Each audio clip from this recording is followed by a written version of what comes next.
there's an outrageous story that is bubbling up here. And if it is real, and I believe it is real because we have evidence from the last administration that is correct. This is why the transition is so important. This is why we've moved our entire operation down to Florida to try to help any way we can.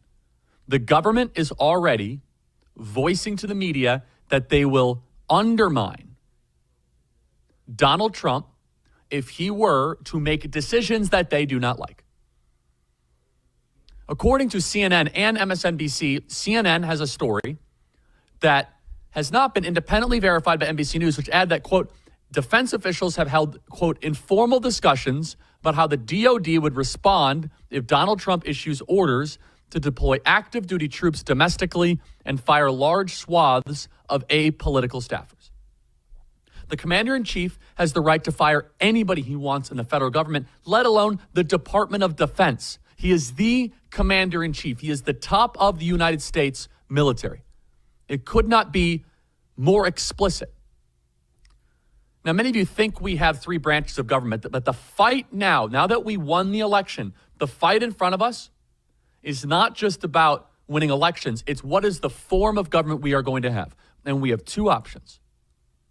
The first option is that we'll continue this super government of administrative unelected bureaucrats, or we will restore the form and the structure and the promise and the intent of the founding fathers. We have civilian control of the military for a reason. Blake is making some very, very good points here. I think we have Blake here. I want to have him chime in a second. Elected leaders run the military. You see, we do not have a military junta that runs the United States of America. We have a civilian control of the military. Why is that important?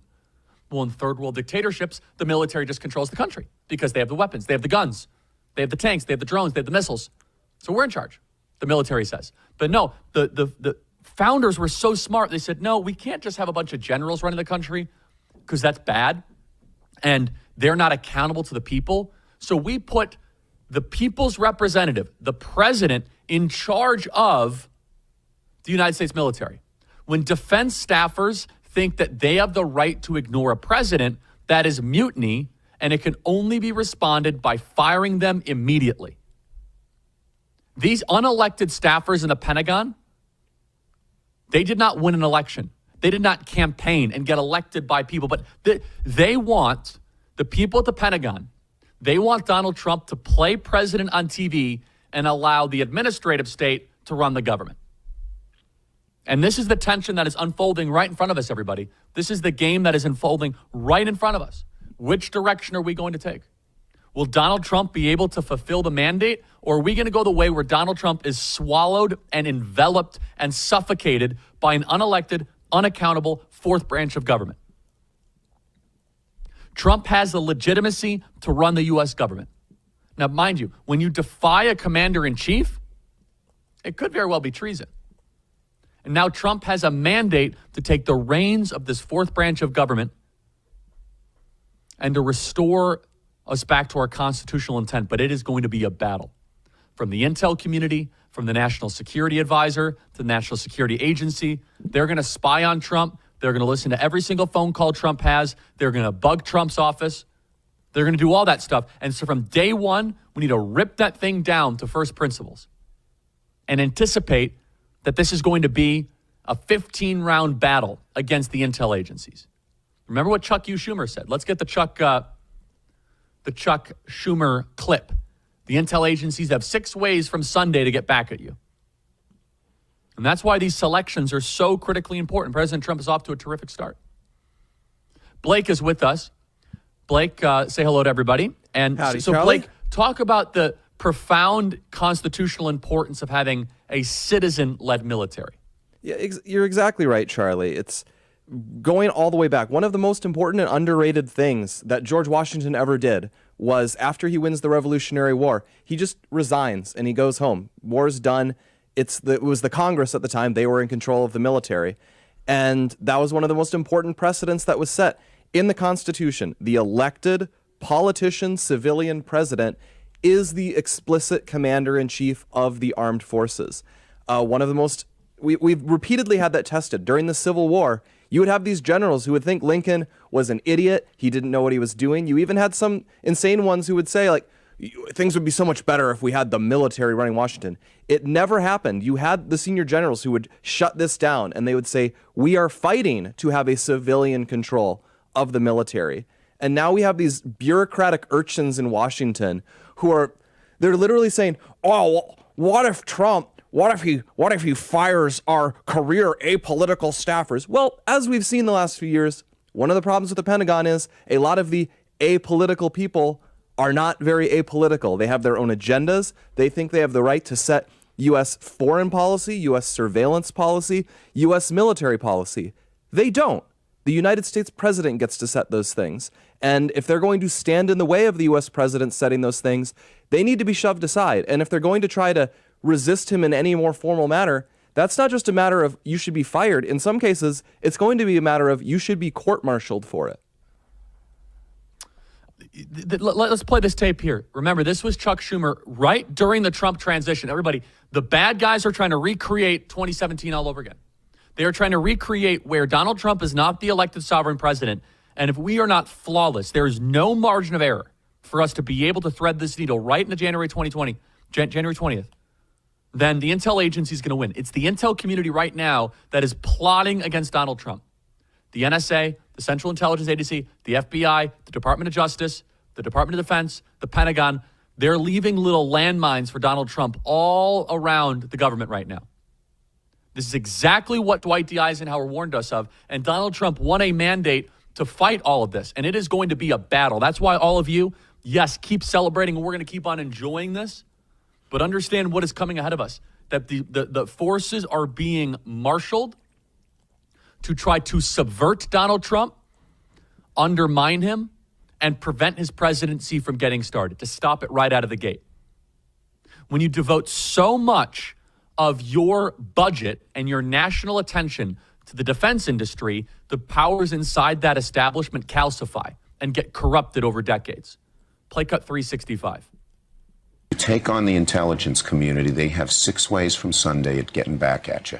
So even for a practical, supposedly hard-nosed businessman, he's being really dumb to do this. What do you think the intelligence community would do if they were motivated? I don't know, but from what I am told, they are very upset with how he has treated them and talked about them.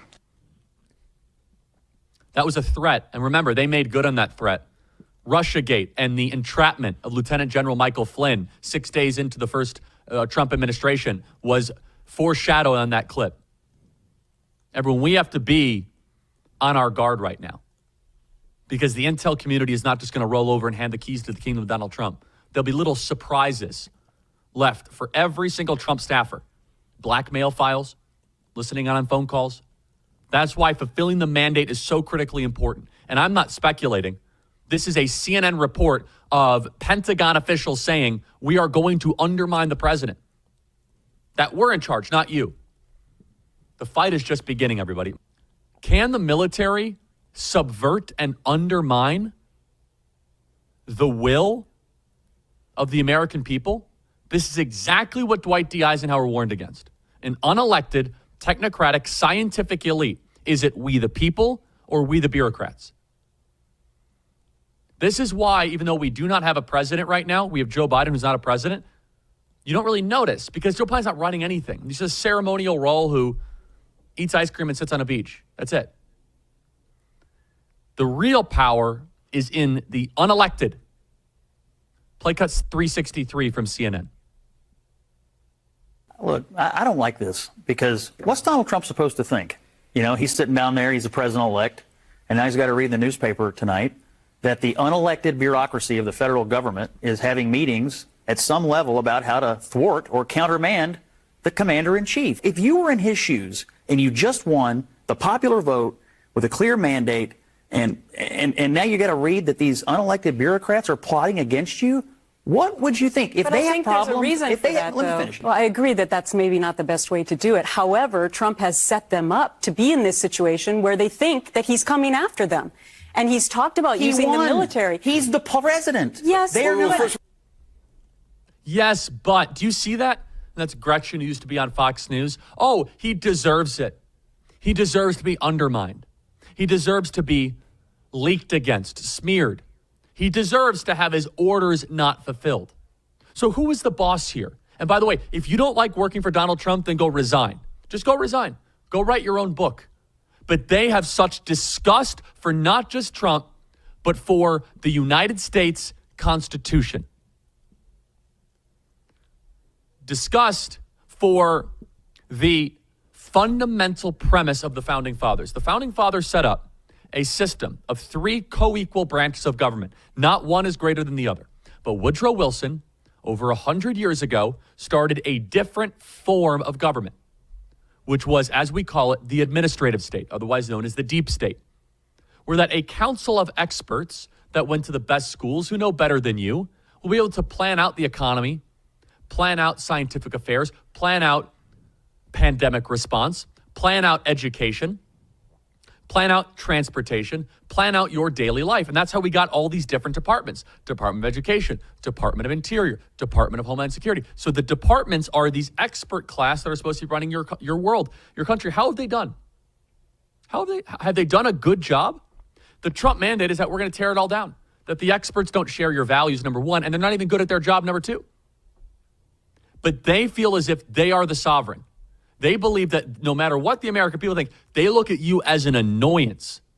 That's why they're okay with sending $200 billion to Ukraine and keeping tens of millions of people coming across the southern border illegally. Because they think of you as an annoyance.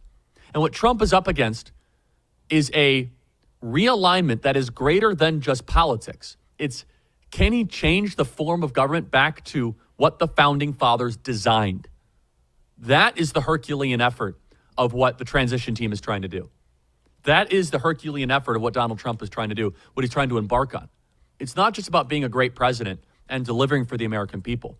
It's, for example, when the great Tom Homan gives an order and says, we're going to deport XYZ people who are murderers and rapists. What if someone decides not to follow the order? Oh, we don't like that. What if when Tom Homan says, we're going to get rid of catch and release? What if a bureaucrat says, meh, I don't like that order? What you're talking about is the downfall and the disappearance of a citizen-led government. We have it coming back, though, and we have this opportunity. Donald Trump won. We won. We, the people, won. But I want you to be on guard, and this is going to take an hour-by-hour fight on this program and on our social media to make sure that what the people want, the people get. Everybody, thanks so much for watching. Make sure you hit the subscribe button and hit the bell. We're doing so much good work here at Turning Point USA. Also, get your tickets to AmFest. That's amfest.com, the biggest party of the year in Phoenix Convention Center. We have Tucker Carlson and really big speakers coming. I'll be there. It's going to be unbelievable. Meet your future husband, future wife. It's going to be great. Amfest.com, amfest.com. Get there. Go get the tickets. It's going to be amazing. And again, please subscribe and hit this bell.